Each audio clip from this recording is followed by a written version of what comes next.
बिस्मिल्लाहिर्रहमानिर्रहीम। अस्सलाम वालेकुम स्टूडेंट्स। हमने मिड से पहले कुछ चीज़ें पढ़ी थी। आज हमने जो है वो सिलेंड्रिकल पोलर कोऑर्डिनेट स्टार्ट करना है, चैप्टर नंबर 6 का।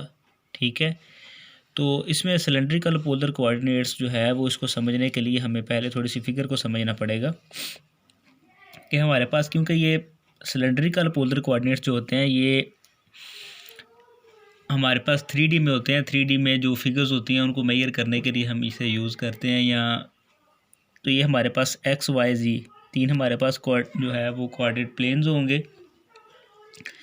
इसमें अगर वाई जी प्लेन के अंदर हमने एक जो है वो अगर एक पोजीशन वेक्टर यहाँ पे आर पी की जगह पे आर पी लिख सकते हैं। अगर पोजीशन वेक्टर पी जो है हमने एक ड्रा किया, अगर ये ड्रा हो तो एक्स वाई जी जो है वो इसमें हमारे पास आएंगे। लेकिन यहाँ पे पोलर कोऑर्डिनेट्स के अंदर आर थीटा और जी, यानी कि एक्स की जगह पे आर रिप्लेस हो जाएगा, वाई की जगह पे थीटा और जी की जगह पे जी ही रहेगा। ठीक है, अब यहाँ पे अगर ये पोजीशन वेक्टर हमने पी जो है वो ड्रा किया है, इसी तरह एक्स वाई प्लेन के अंदर एक पोजीशन वेक्टर और जो है वो क्यू अगर ड्रा किया जाए। ठीक है, पोजीशन वेक्टर क्यू अगर ड्रा किया जाए और एक्स जो है वो एक्स एक्सिस से इस क्यू तक जो है एंटी क्लॉकवाइज डायरेक्शन के अंदर एक थीटा हमारे पास एक एंगल होगा, और इस पोजीशन वेक्टर जो पी है इससे अगर परपेंडिकुलर इसके ऊपर ड्रा किया जाए क्यू के ऊपर, तो वो 90 डिग्री यानी कि ये हमारे पास आ जाएगा।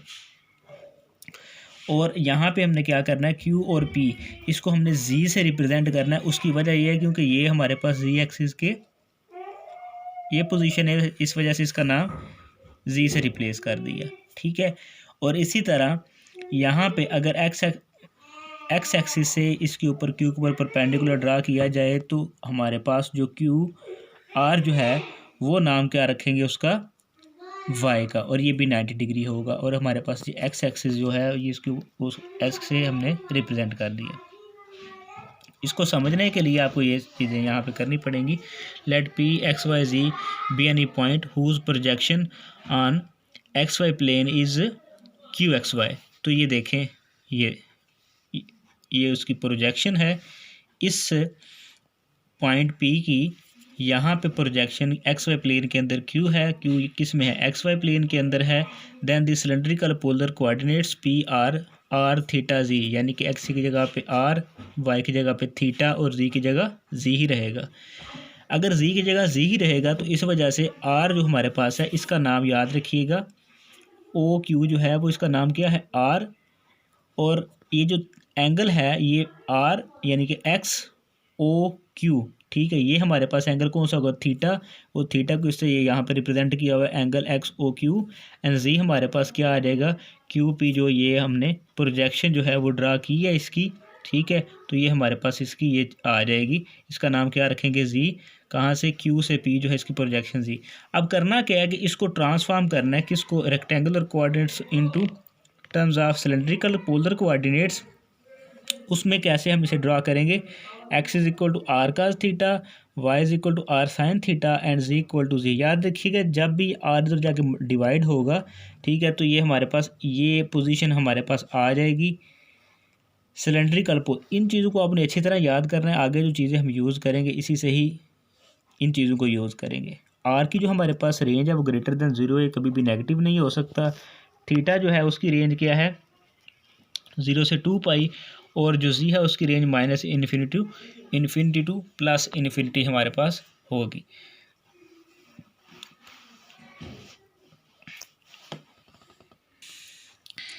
आगे हमने जो है इसके जो यूनिट वेक्टर्स हैं वो ड्राइव करने हैं इन सिलेंड्रिकल कोऑर्डिनेट सिस्टम। ठीक है, तो हमारे पास जो पोजीशन वेक्टर आर होगा एक्स आई, इसे आप जो है वो आई से डिनोट कर दें, आई प्लस वाई जे और प्लस जी के। यहाँ पे कुछ मैं चीज़ें जो है वो थोड़ी सी जो हमने पीछे भी पढ़ी, x is equal to r cos theta, y is equal to r sign theta and z equal to z, जो अभी हमने चीज़ें डिराइव की है इन तीनों चीज़ों की जगह पे। ठीक है, तो यहाँ पर देखें, याद रखिएगा जब भी आपने यूनिट वेक्टर इन सिलेंड्रिकल सिस्टम जो है वो आपने इन सिलेंड्रिकल सिस्टम, तो आपने क्या करना है, इसे कैपिटल आर से ही पोजीशन वेक्टर जो है इसे डिनोट करना है। तो एक्स की जगह पे क्या अभी हमने जो वो चीज़ फाइंड की है, x is equal to r cos theta, plus y की जगह पे क्या है आर साइन थीटा, और प्लस जी के उसी तरह ही हमारे पास रहेगा। ठीक है, और ये आई और ये मेरे पास जे आ जाएगा। अब यहाँ पे करना क्या होगा, the tangent vector in direction, हमने क्या करना है, इसको जो है वो टेंजेंट वेक्टर्स की डायरेक्शन के अंदर, क्योंकि ये तो अभी हमारे पास है कार्टेशियन में, इसे हमने किस में चेंज करना है, पोलर सिस्टम के अंदर। पोलर के अंदर तो इसे चेंज कर दिया, ये हमारे पास कार्टेशियन में था, इसे पोलर कोऑर्डिनेट सिस्टम में चेंज कर दिया। इसे सिलेंड्रिकल में चेंज करने के लिए क्या करना पड़ेगा, क्योंकि यहाँ पे आपको मैंने चीज़ें बताई, एक्स जो है वो हमारे किससे रिप्लेस होगा, आर से। ठीक है, और जो वाई है वो किससे होगा, थीटा से। जी के हमारे पास उसी तरह रहेगा। ठीक है, और यहाँ पे अब क्या करेंगे, ये जो आर है इसे पार्शियल आर ओवर, इसका डेरिवेटिव लेंगे पार्शियल आर के साथ। इसी तरह फिर इसका डेरिवेटिव लेंगे पार्शियल वाई नहीं आएगा यहाँ पे आएगा हमारे पास इसकी जगह पे आ जाएगा partial theta and partial r over partial z. हम तो यूनिट वेक्टर निकाल रहे हैं, तो वो यहाँ पे पहले जो ऑर्थोगोनल कोऑर्डिनेट कोऑर्डिनेट सिस्टम था उसमें क्या था, E1 E2 ई कैप 3। अब यहाँ पे क्या होगा, याद रखिएगा जो E1 कैप है ये ई आर कैप से रिप्लेस होगा। ठीक है, इसी तरह जो E2 है वो थीटा से रिप्लेस होगा, और जो जी है वो जी ही रहेगा। ठीक है, यानी कि जो Z3 होगा E3 वो इससे रिप्लेस हो जाएगा। ये इन चीज़ों को आपने अच्छी तरह समझ लेना है। इसी तरह जो स्केल फैक्टर्स हैं वो भी मैं आपको बता देता हूँ। जो स्केल फैक्टर थे वो क्या थे, H1 H2 H3, यहाँ पे होगा HR H थीटा और HZ, इससे रिप्लेस हो जाएंगे। यानी कि यहाँ पे हम जैसे U1 पहले यूज़ करते थे, U2 यूज़ करते थे और U3 यूज़ करते थे, इनकी जगह पे R थीटा और Z की जगह रिप्लेस हो जाएगा। इन चीज़ों को आपने अच्छी तरह समझ लेना है। तो यहाँ पे हम जो है वो सबसे पहले क्या करना है, यूनिट वेक्टर निकालना है। तो यूनिट वेक्टर मैंने यहाँ पे आपको बता दिया क्या कौन कौन से हमने निकालने हैं। Unit vector ER E theta और यूनिट वेक्टर EZ, ये है सारे के सारे किसके अंदर, सिलेंड्रिकल कोऑर्डिनेट्स के अंदर। लेकिन अगर कोऑर्डिनेट ऑर्थोगोनल की बात की जाए तो वो E2 की जगह रिप्लेस हमने पीछे कर चुके हैं।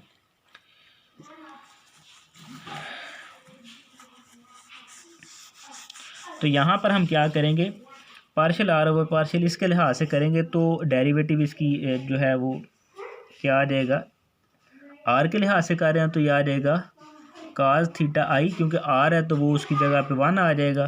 प्लस अगर इसका करेंगे तो ये भी आर साइन है तो ये 1 मेरे पास जस्ट साइन थीटा जे आ जाएगा, और प्लस ये मेरे पास 0 आ जाएगा।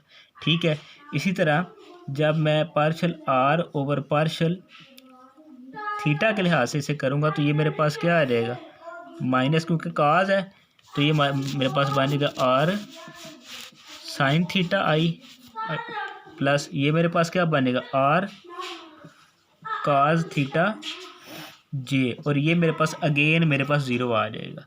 ठीक है, अगर ये चीज़ें आ जाती हैं तो यहाँ पे हम इसकी जगह पे और क्या कर सकते हैं, एक चीज़ वो क्या आ जाएगी,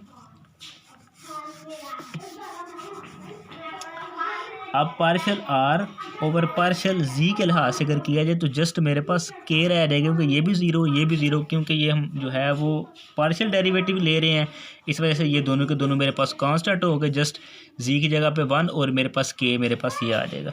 अगर ये चीज़ें आ जाती हैं, अब हमें क्या करना है, हमें तो सबसे पहले चाहिए ये चीज़ यूनिट वेक्टर, तीनों हमें ये चाहिए।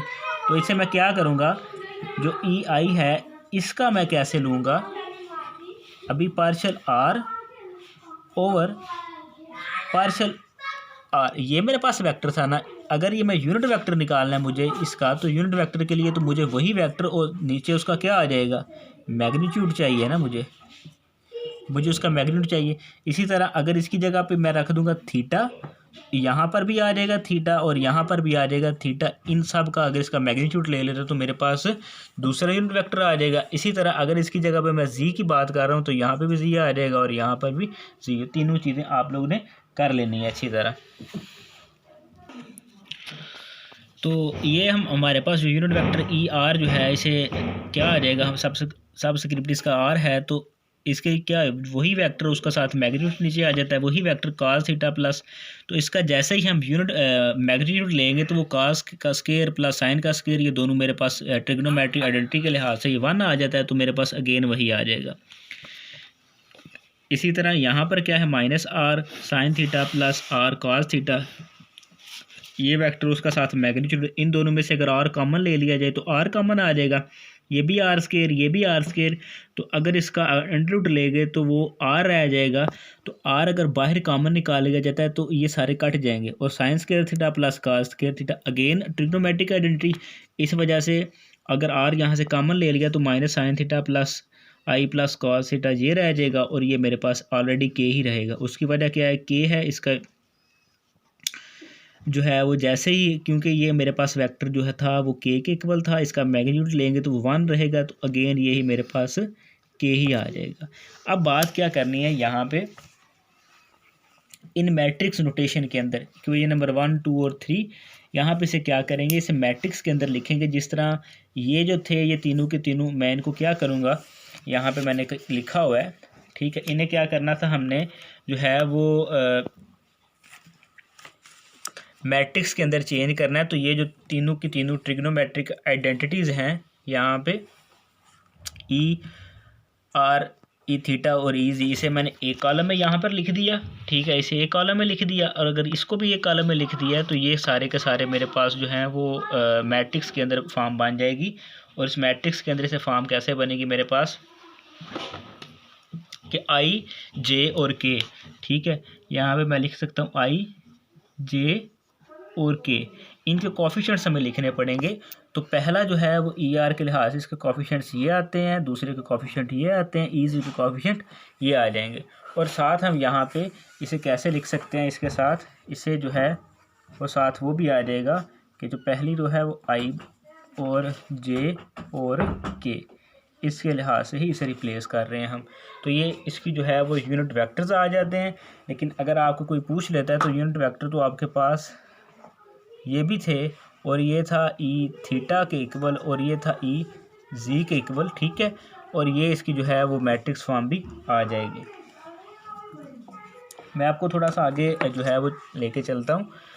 आगे यहाँ पे आपको स्केल फैक्टर्स की बात की थी, तो स्केल फैक्टर आपको बताए थे, जिस तरह पीछे जो है वहाँ पे वो था ई आर ओवर, इसे जो है वो यहाँ पे हमारे पास स्केल फैक्टर आपको मैंने बताया H1 जो है एच आर के इक्वल होगा, H2 जो है वो एच थीटा के इक्वल होगा और H3 जो है एच जी के इक्वल होगा। तो यहाँ पे हम क्या करेंगे, जो स्केल फैक्टर यहाँ पे हमारे पास आएगा ये वो क्या था, cos theta plus sine theta, लेकिन उसका जो मैग्नीट्यूड लेंगे तो वो हमारे पास 1 आ जाएगा। इसका मतलब H1 R1 के लिए इसे हम यूज़ करेंगे 1, H2 जो है वो एच थीटा हमारे पास आ जाएगा, वो यहाँ पे क्या आएगा, माइनस आर साइन थीटा का स्केयर लेंगे तो मेरे पास आर स्केयर। यहाँ पे इन दोनों में से अगर मैं आर कॉमन ले लेता तो मेरे पास आर बाहर आ जाएगा, क्योंकि स्केयर और अंडर दोनों कट जाएंगे और अगेन ये ट्रिग्नोमेट्रिक आइडेंटिटी बन जाएगी और मेरे पास आर के इक्वल आ जाएगा। और यहाँ पर इसी के साथ जो है वो के मेरे पास क्या आ जाएगा, वो भी 1 आ जाएगा। यहाँ तक आप लोगों ने चीज़ें याद रखनी है। मैंने आपको थोड़ा सा रिमाइंड जो है वो करवा देता हूँ। ये सारी चीज़ें आपने अच्छी तरह याद रखनी है, वरना आपके लिए क्वेश्चन जो है वो सॉल्व करने के लिए प्रॉब्लम होगी। H1 इक्वल टू R1, ये मेरे पास 1 के इक्वल आ जाएगा। H2 जो है, तो जो H2 मेरे पास दूसरा स्केल फैक्टर था वो थीटा की बात की जा रही है और वो मेरे पास R के इक्वल आ रहा है। और H जो है मेरे पास H3, यानी कि इसे HZ जो है हम डिनोट करेंगे और वो मेरे पास 1 के इक्वल आ रहा है। याद रखिएगा तीनों चीज़ें आपने अच्छी तरह याद करनी है। अगर जिस बच्चे को ये चीज़ें नहीं आती वो कभी भी ऑर्थोगोनल कर्वीलिनियर कोऑर्डिनेट सिस्टम को सिलेंड्रिकल के अंदर चेंज नहीं कर सकता, उसके लिए बड़ी ज़्यादा प्रॉब्लम होगी उसे। इसी तरह यहाँ पे आगे हम लेके चलते हैं, तो यहाँ पर देखें आगे हमने करना है orthogonality of cylindrical coordinate system. तो ऑर्थोगोनैलिटी तो आप जानते हैं, ऑर्थोगोनैलिटी जो ऑर्थोगोनल कर्वीलिनियर कोऑर्डिनेट सिस्टम था उसके लिए क्या था कि E1 का E2 के साथ डॉट प्रोडक्ट वो भी इक्वल होगा E2 का E3 के साथ डॉट प्रोडक्ट, और E3 का E1 के साथ डॉट प्रोडक्ट जो है वो सब का क्या है, वो ज़ीरो होगा। इसी तरह इसी के अंदर हमने ये साबित करना है कि ER जो है इसका डॉट प्रोडक्ट E थीटा के साथ, और E थीटा का डॉट प्रोडक्ट EZ के साथ, और EZ का डॉट प्रोडक्ट ER के साथ, वो सब का सब ज़ीरो होगा। ठीक है, तो यहाँ पर हमारे पास क्या है, ये चीज़ें ER, E थीटा और EZ ये तीनों के तीनों हमने यहाँ पे पीछे अभी यूनिट वेक्टर ड्राइव किए हैं। तो अगर इनका डॉट प्रोडक्ट इन दोनों का लिया गया है तो वो भी ज़ीरो आ गया। अगर E थीटा EZ की डॉट प्रोडक्ट लिया गया क्योंकि ये K है, IJ K है, ऑलरेडी ज़ीरो होगा। और अगर यहाँ पर भी I और J है तो ये K कंपोनेंट के लिहाज से ये भी ज़ीरो हो गया। ठीक है, इसी तरह इनका जो डॉट प्रोडक्ट है, डॉट प्रोडक्ट इनका कैसे आना था, I के साथ, J के साथ। ठीक है, तो I के साथ डॉट प्रोडक्ट लिया तो वो minus cos theta plus sign theta, और ये तो दोनों ऑलरेडी पॉजिटिव है, J के साथ, तो साइन थीटा कॉस थीटा ये दोनों पॉजिटिव नेगेटिव काट जाएंगे ज़ीरो। इस वजह से साबित हो गया कि सिस्टम जो है वो म्यूचुअली परपेंडिकुलर है, तो कोऑर्डिनेट सिस्टम इज़ ऑर्थोगोनल होगा हमारे पास। ये एक एग्जांपल है, तो ये एक एग्जांपल आप लोगों ने जो है ना वो लाजमी करनी है, इसे अपने हाथों से सॉल्व करें, इसे नोट डाउन करें तो आपको इसकी अच्छी समझ आ जाएगी। आगे हमने करना है expression for arc length, area and volume element in cylindrical polar coordinate system. तो उसके लिए आपको सबसे पहले चीज़ें जानने की ज़रूरत है, याद रखिएगा। किस चीज़ की, U1 किसके बराबर है, R के, U2 थीटा के, और U3 Z के बराबर हो। H1 जो है वो 1 के, H2 मेरे पास R के, और H3 मेरे पास 1 के इक्वल है। ये क्या कैसे इक्वल है, जो अभी मैंने आपको यहाँ पे ये आप लोगों को कहा हुआ है कि इसे अच्छी तरह याद कर लीजिएगा। तो ये आर्क लेंथ जो है एलिमेंट के लिए in orthogonal curvilinear coordinate system the elements of length, arc length is, उसका फार्मूला क्या था, आपको बस फार्मूला आना चाहिए, ds square is equal to h1 square plus into du1 का स्केयर। तो ये जैसे जैसे यहाँ पे जस्ट हमने करना क्या, h1 की जगह पे उसकी वैल्यू 1 लगा देनी है, u1 की जगह पे क्या होगा r1, तो dr आ जाएगा। ठीक है, इसी तरह h2 की वैल्यू मेरे पास r आ जाएगी, U2 मेरे पास थीटा आ जाएगा, और U3 यहाँ पर Z, और H3 की वैल्यू भी 1 है। इसे सिंप्लीफाई करेंगे तो मेरे पास dr का square plus r square into D theta का स्केयर प्लस dz स्केयर। तो ये मोस्ट सिंपलेस्ट फॉर्म है, आपको इसे जो है वो अंडरस्टैंड करने के लिए जस्ट आपको जस्ट फार्मूला आना चाहिए ऑर्थोगोनल कर्वीलिनियर कोऑर्डिनेट सिस्टम का, आर्क लेंथ का। तो आप डायरेक्ट उसे इसमें चेंज कर सकते हैं अगर आपको ये जो वैल्यूज़ हैं ऊपर जो मैंने आपको बताई हैं, ये अगर वैल्यूज़ आपको आती हैं। इसी तरह एरिया का फार्मूला भी है, वॉल्यूम का फार्मूला भी है, वो जस्ट आपने उनका जो है प्रीवियस ऑर्थोगोनल वाला फार्मूला लगाना है, और उसके अंदर H1, H2, H3 की वैल्यूज़ पुट कर देनी है, U1, U2, U3 की वैल्यूज़। तो आपके पास पोलर जो है वो कोऑर्डिनेट सिस्टम के अंदर वो सारी की सारी जो एलिमेंट्स है वो चेंज हो जाएंगे। आगे हम करते हैं कि जो है expression for gradient, curl and divergence. तो इसको चेंज करने के लिए आपको इन चीज़ों की ज़रूरत है। U1 हमारे पास R के इक्वल होगा, U2 थीटा के, U3 Z के, जो E1 मेरे पास है यूनिट वेक्टर वो ER के, E2 जो है E थीटा के, और E3 जो मेरे पास EZ के इक्वल होगा। इसी तरह H1 जो है वो 1 के इक्वल होगा, H2 मेरे पास R के, और H3 मेरे पास 1 के इक्वल होगा। क्योंकि ये HZ के बराबर है वो भी 1 था, H2 जो है थीटा के बराबर है वो भी R है। तो यहाँ पे हमने ये ग्रेडियंट है, ये ऑर्थोगोनल कर्वीलिनियर कोऑर्डिनेट सिस्टम का फार्मूला है। अब जानते हैं ये 1/H1 पार्शियल साई और पार्शियल U1 E1 मेरे पास जो है वो चीज़ें हो जाएंगी, यहाँ पर E2 आ जाएगा और इसकी जगह पे E3Z आ जाएगा।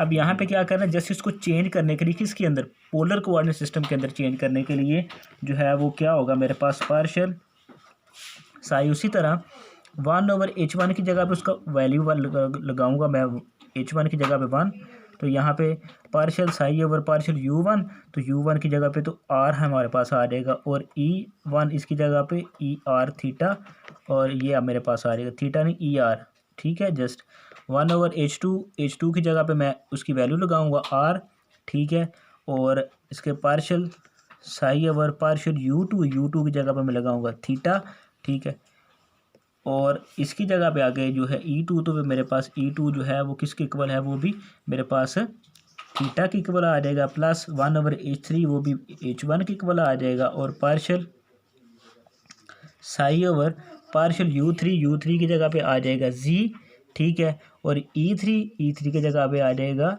EZ, ठीक है। तो ये सारे का सारा हमने क्या कर दिया, इसे पोलर कोऑर्डिनेट सिस्टम के अंदर चेंज कर दिया। इसी तरह आपने क्या करना है, आपने जो है वो कुछ, तो यहाँ पे 1 जो है वो इसकी जगह पे आगे एक स्टेप बढ़ेगा, तो ये भी ख़त्म हो जाएगा और ये भी चीज़ ख़त्म हो जाएगी। तो बाकी ये जो रिमेनिंग हमारे पास रह जाएगा, ये प्योर जो है वो पोलर कोऑर्डिनेट सिस्टम के अंदर हमने सिलेंड्रिकल पोलर कोऑर्डिनेट सिस्टम के अंदर हमने चेंज कर दिया किसको, जो है वो ऑर्थोगोनल कर्वीलिनियर कोऑर्डिनेट सिस्टम को। तो यही हमारे पास किसका फार्मूला आ जाएगा, सिलेंड्रिकल पोलर कोऑर्डिनेट सिस्टम, ठीक है। अब यहाँ पे आपने क्या करना है कि पोलर मैंने आपको यहाँ पे ग्रेडियंट के अंदर चेंज करके दिया, आपने बेटा क्या करना है, आपने इसी चीज़ को आपने डाइवर्जेंस के अंदर चेंज करना है, और कर्ल, इन दोनों को जो है आपने क्या करना है, आपने इनको सिलेंड्रिकल पोलर कोऑर्डिनेट्स के अंदर चेंज कर देना है। आपने सिंपल क्या करना है, इस डाइवर्जेंस और कर्ल इन दोनों को आपने क्या करना है, इनका आपने वो formula orthogonal curvilinear coordinate system वाला आपने फार्मूला लगाना है, और उसके अंदर h1 वो जस्ट आपने जो ऊपर वाली ये रिप्लेसमेंट करनी है, तो आपके पास वो चीज़ें आ जाएंगी। तो हमारा आज का जो लेक्चर है वो यहाँ तक ही था। इंशाल्लाह जो नेक्स्ट लेक्चर होगा उसके अंदर आपको चीज़ें मैं और मज़ीद करवाऊँगा। तो हमारा जो सिलेंड्रिकल वाला पोर्शन है ना, वो आज हमारा कंप्लीट हो गया। सिलेंड्रिकल वाला एक लेक्चर मैंने आपको करवा दिया। तो थोड़ी सी मैं आपको जो है वो समरी करवाता हूँ कि आप हमने आज किया क्या, ये चीज़ें आपको अच्छी तरह आनी चाहिए, ठीक है। तो उसके लिए हमने सबसे पहले जो है वो कुछ चीज़ें की, x is equal to r cos theta, y is equal to r sign theta, ठीक है, और z इक्वल टू जी। जैसे ये किया, इसके उसके बाद हमने क्या कि ये यूनिट वेक्टर निकाले। यूनिट वेक्टर के अंदर ये चीज़ें हमने जो है वो डिराइव की कि ये जो है मेरे पास इसके इक्वल है ई आर ई थीटा और ई जी क्या चीज़ है, ये चीज़ें हमने यूनिट वेक्टर के अंदर निकाली। उसके अंदर उसके बाद हमने जो है वो कुछ चीज़ें क्या की, आर्क लेंथ, ठीक है, उसके बाद हमने किया वॉल्यूम, ठीक है, और उसके अलावा जो है वो हमने जो है वो चीज़ एक और मज़ीद की थी, और उसके लिए हमें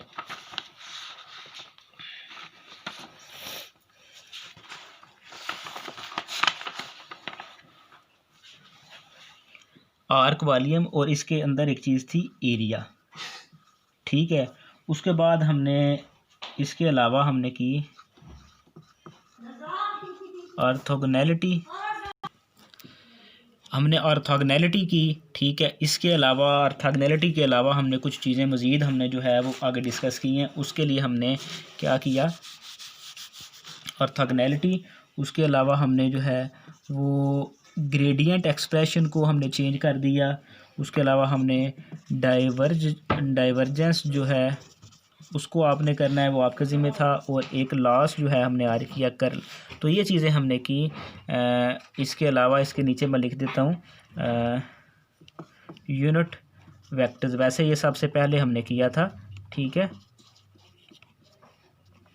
यूनिट वेक्टर्स। इसके साथ मुझे एक चीज़ मज़ीद याद आ गई है कि आपको जो है वो हमने एक मैं और मज़ीद करवा देता हूँ, वो था Jacobian, expression for Jacobian in cylindrical polar coordinate system. तो इंतहाई आसान है, वो भी आप लोगों को मैं करवा देता हूँ, ठीक है। तो ये इसके अलावा ये हमने चीज़ें की हैं।